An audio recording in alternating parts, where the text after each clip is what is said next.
राजकुमार, अब बहुत हो चुका ये खेल, खत्म कर देते इन्हें। इन्हें अभी मत मारना, क्योंकि जीत का मजा तो दुश्मन के चेहरे पर आई हुई हार की तकलीफ देखने में ही आता है। भैरानी,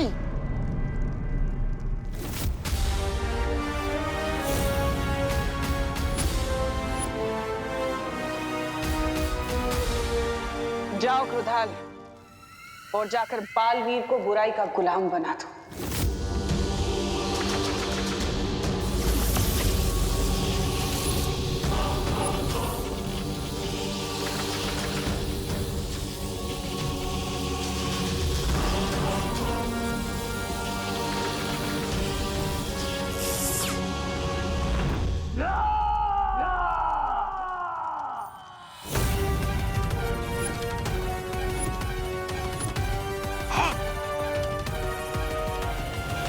ये थी कालवीर की पहली दहाड़।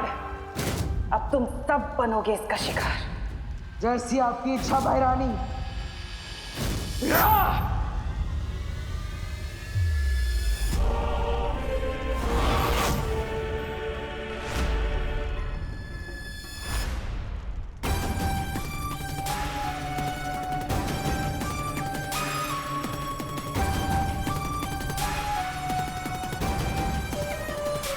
बालवीर, तुम ऐसा नहीं कर सकते।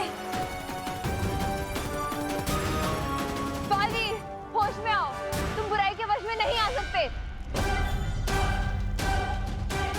बालवीर नहीं, रुक जाओ बालवीर। नहीं बालवीर,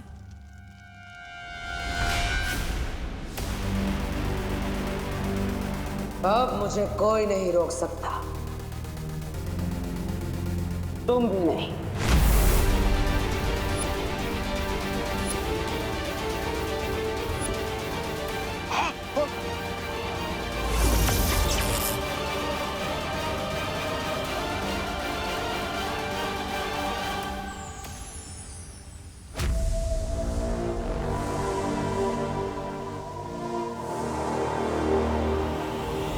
लगता है भैरानी इस बार भी मात खा जाएगी। लेकिन कैसे? ऐसे।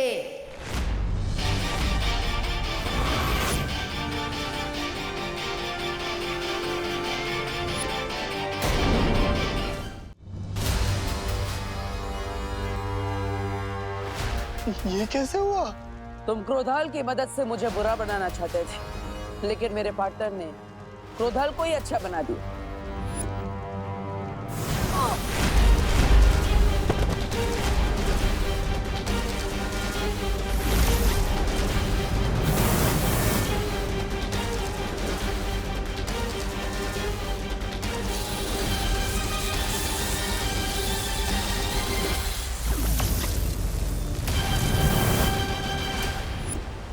पार्टनर ने मुझे अच्छाई की शक्ति दी और मैंने वो क्रोधाल को दी और क्रोधाल ने वापस पार्टनर को दे दी। इन शॉर्ट, सागर का पानी वापस सागर में मिल गया। और अब पूरे काललोक में बालवीर के गुस्से का सैलाब आएगा। नहीं नहीं नहीं।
सैलाब भी तिम्नासा को नहीं डुबा सकता बालवीर।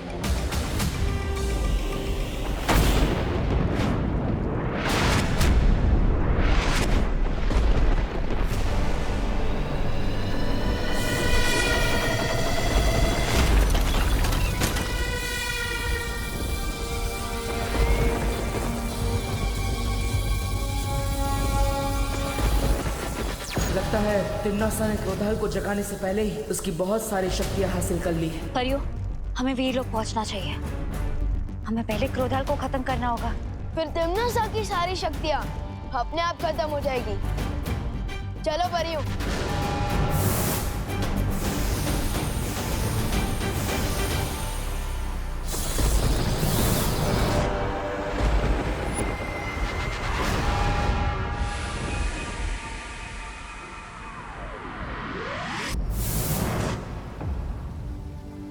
ऋषि क्रोधाल की शक्तियों का गलत इस्तेमाल तिम्नासा ना कर सके, इसके लिए हमें क्रोधाल की आत्मा को मुक्ति देनी होगी।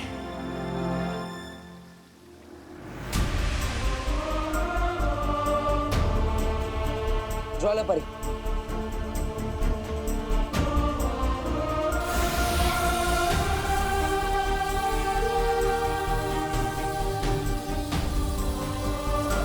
हे परम ब्रह्म, ऋषि क्रोधाल की आत्मा को शांति दीजिए।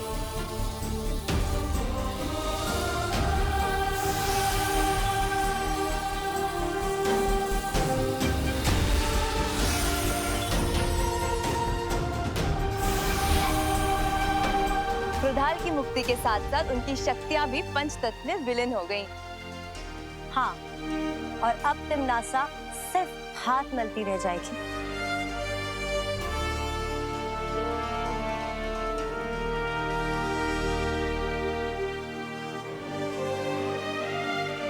पाटर, क्या हुआ?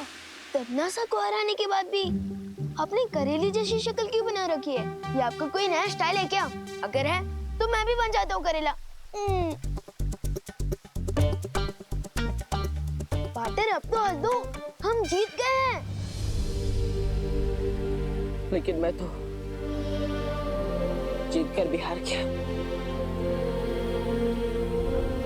मेरी माँ यहाँ वीर लोक में आई, उन्होंने यहाँ कदम भी रखा, लेकिन मैं उन्हें बचा नहीं पाया।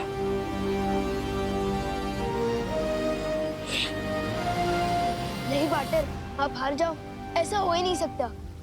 पाटर, आज तक जो मैंने किसी को नहीं कहा वो मैं आपसे कहता हूँ पाटर, कि आप मेरे लिए सलमान भाई से भी बढ़कर हो। और मुझे पूरा कॉन्फिडेंट है कि आप परिमा को वापस जरूर लेकर आओगे।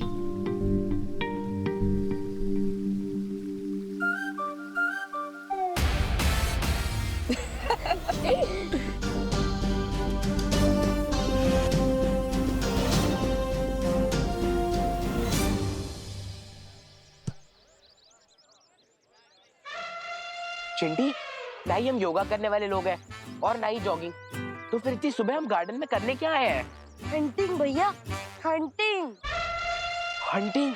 चिंटी, यहाँ गार्डन में किसका शिकार करेगी तू? वो पेड़ देख रहे हो? वो पेड़ का शिकार करेगी तू? हाँ, क्योंकि वो पेड़ विवान के दादाजी ने लगाया है। उनको उससे बहुत प्यार है। हम उसकी एक डाल काटेंगे और विवान के कमरे में छुपा देंगे। फिर जब वो दादाजी डाल देखेंगे तो विवान को ऐसा आशीर्वाद देंगे डायरेक्ट कान के नीचे। यस चिंटी, बहुत मजा आने वाला है। समझ गए ना भैया? अब कुल्हाड़ी लेके आओ। ठीक है चिंटी।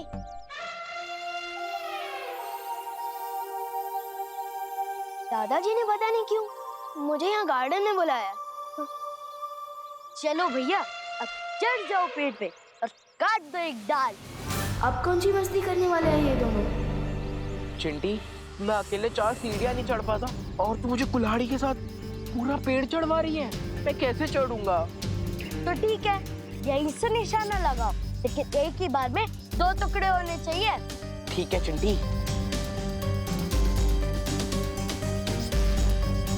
इनकी इतनी हिम्मत, दादाजी का पेड़ काटने की कोशिश कर रहे हैं। हाँ, भी बताता हूँ इनको।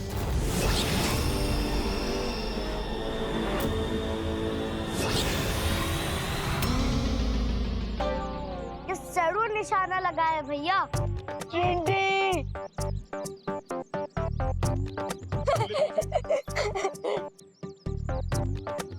कहाँ गायब हो गए भैया?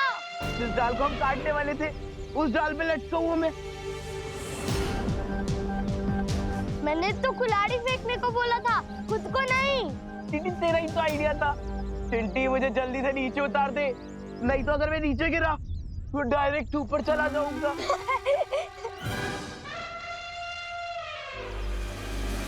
इसका मतलब ये तेरी कारस्तानी थी। चिंटी, मैं कोई क्रेन लेकर थोड़ी ना जो तुम्हारे भाई को यहाँ से लेकर वहाँ टांग दूं। कभी कभी सोचता हूँ इन चिंटू और चिंटी को तिमनासा की गैंग ज्वाइन कर लेना चाहिए। हरकतें और सोच दोनों एकदम सेम टू सेम है।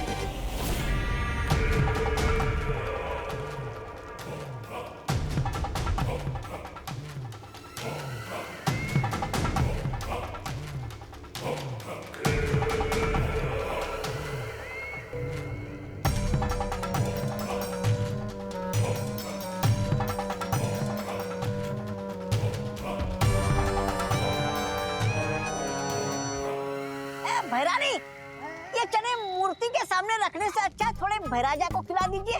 देखिए ना कैसे लालच के मारे देख रहे। ऐसा मैं नहीं बोल रहा हूँ, काल लोग वाले बोलते हैं। ये चने के दाने नहीं बल्कि मोती हैं, जिन्हें मैं साल में एक बार यहाँ लेकर आती हूँ निशाचर पक्षी के लिए। ये मोती खाकर निशाचर पक्षी और भी ज्यादा ऊर्जावान हो जाता है। उसकी ऊर्जा से हमारा काललोक पूरे ब्रह्मांड में बड़ा हो सके और शक्तिशाली हो सके। ऐसी शक्तियां जिनसे काललोक एक दिन ब्रह्मांड का सबसे शक्तिशाली लोक बनेगा। हाँ, कहा वो निशाचर पक्षी बड़ा शर्मीला परिंदा लगता है। शर्मीला नहीं है वो, तूफान से भी ज्यादा तेज है। वो रहा।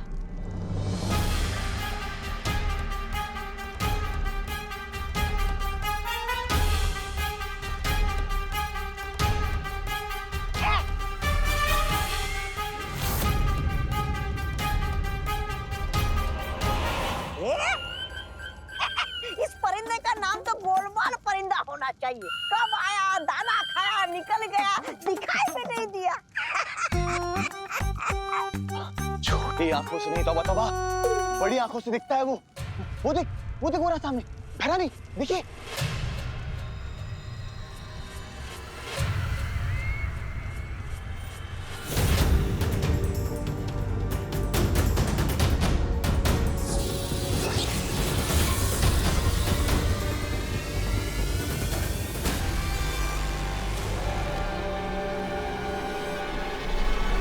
ये निशाचर पक्षी नहीं बल्कि वीर लोक का भेजा हुआ कोई जासूस है।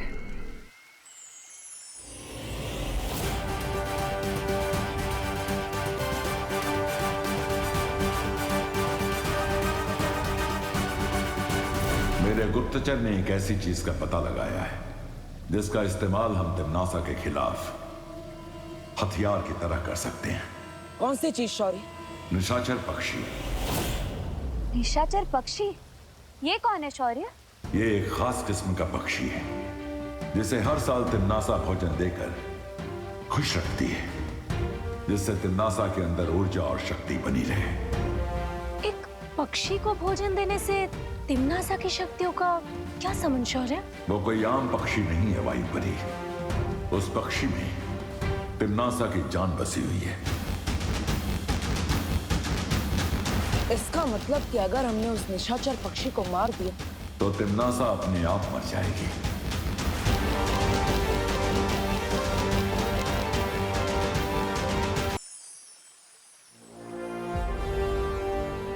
शेर सर, बालवीर का इम्तिहान ज्योग्राफी के इम्तिहान से तो जरूरी नहीं हो सकता। सच सच बताइए ना, बात क्या है? मेरी बात के पीछे का सच इतनी जल्दी भाप गए तुम। बहुत अच्छे छोटे बालवीर। तिमनासा और काललोक को तबाह करने वाले दिन अगर आप फ्लैश टेस्ट की बात करेंगे तो इसका मतलब जरूर कुछ गड़बड़ है। ये विवान किस तरफ इशारा कर रहा है शौर्य? जो यहाँ आई थी वो बाल परी नहीं, काल परी थी। क्या? शस्त्र देने के बहाने ये बात मैं बालवीर को बता चुका हूं। लेकिन शौर्य, जब आपको पता था कि वो बाल परी नहीं काल परी है, तो आपने फिर बालवीर को उनके साथ क्यों जाने दिया? ताकि तिम्नासा को लगे वो जीत रही है और हम इसी बात का फायदा उठाकर उसकी बाजी पलट सके। अपने हाथों को देखो विवान।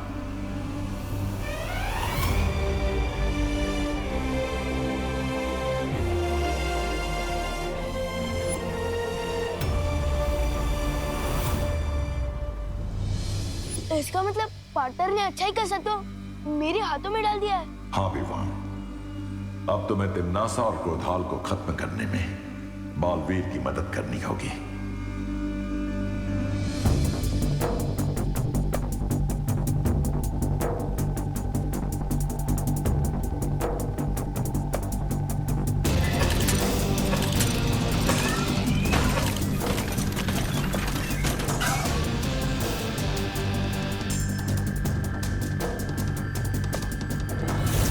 मैं आ रहा हूँ पार्टनर।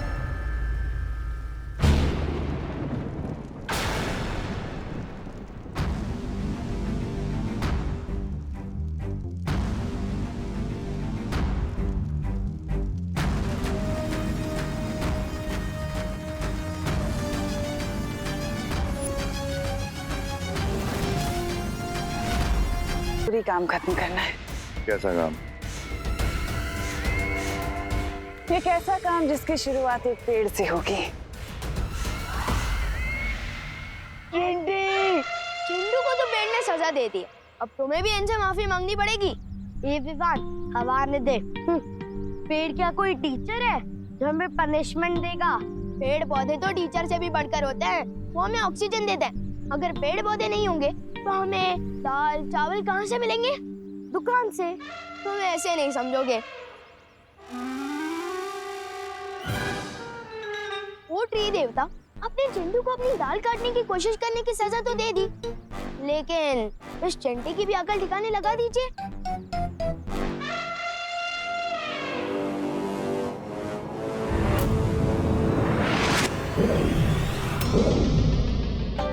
चिंटी भैया, चिंटी, अब कान पकड़ो और सॉरी बोलो। पेड़ जी हमें माफ कर दीजिए, आपकी डाल काटने का मेरा आइडिया नहीं था, ये चिंटी का था। आइडिया जिसका भी हो, कुल्हाड़ी जिसने भी चलाई, लेकिन हमें माफ कर दीजिए पेड़ देवता। प्लीज हमें नीचे उतार दीजिए। हम ऐसे दोबारा नहीं करेंगे। हाँ पेड़ जी। प्लीज माफ कर दीजिए पेड़ जी।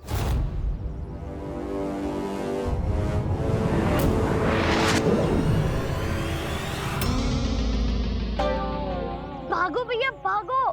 भाग चिंटी। विवान, मैं तो तुझे बाद में देखूंगा।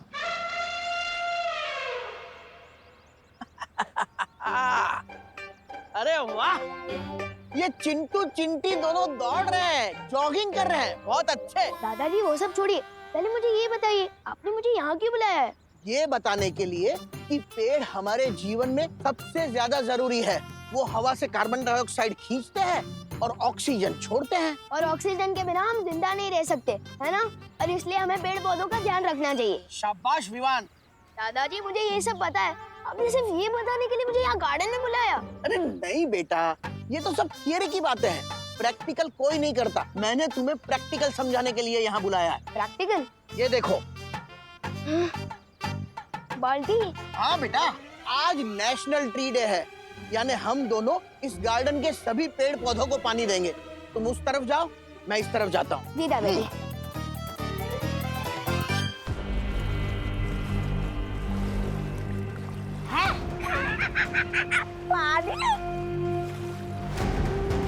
भरानी, आपने तो कहा था कि जरूरी काम की शुरुआत किसी पेड़ से होने वाली, लेकिन आप हमें तो तालाब के पास लेकर आई है। मुझे तो प्यास नहीं लगी।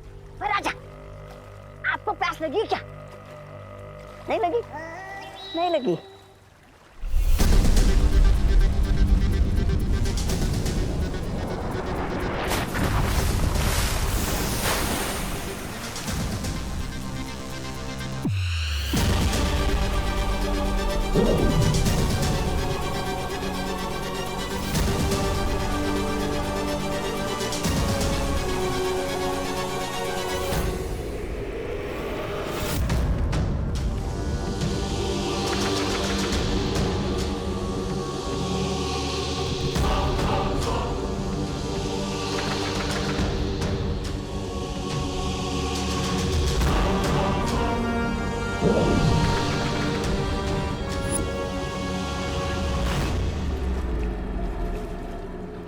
ये कोई आम बीज नहीं है, बल्कि इस बीज से जन्म होता है काल वृक्ष का।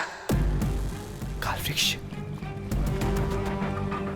पृथ्वी पर सांस लेने के लिए प्राण वायु की जरूरत पड़ती है, और ये काल वृक्ष सारी प्राण वायु को सोख लेगा और पृथ्वीवासी घुट घुट कर मरेंगे। और फिर बालवीर तुम्हारे आगे घुटने टेकने के लिए मजबूर हो जाएगा। लाओ, ये बीज मुझे दे दो, मैं पृथ्वी पे ला के आता हूँ भी। इतना आसान नहीं है भैमार। इस बीज को मैं, तुम या काल लोक का कोई भी वासी नहीं लगा सकता, बल्कि इस बीज को लगाने के लिए तो एक बच्चे की जरूरत है, एक साफ दिल का बच्चा, अच्छा बच्चा। और ऐसा बच्चा तो हमें सिर्फ पृथ्वी पर ही मिल सकता है।